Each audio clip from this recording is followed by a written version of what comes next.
one of my graduates, who's now Dr. Catherine Croats, did her dissertation project on trauma-informed ministry.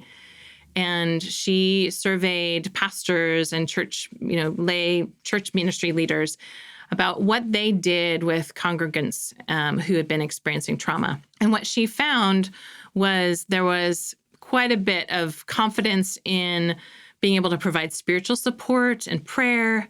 But two of the areas that she noted that were not covered in what SAMHSA considered was this idea of empowerment and strengths-based kind of work.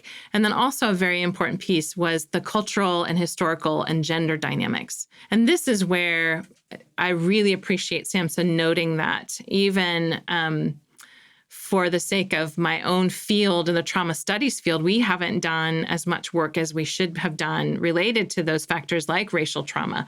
And for many years focused on single incident kinds of trauma or things like combat trauma, and hadn't really thought about the question of what about trauma in a broader narrative for the person's social location, for who they are, for who their people are. So part of being trauma-informed is also understanding the stories of the people in our communities and how oppression, how trauma has impacted them, how suffering has impacted them as a whole people, and how that relates to and intersects with the individual stories of people's experiences.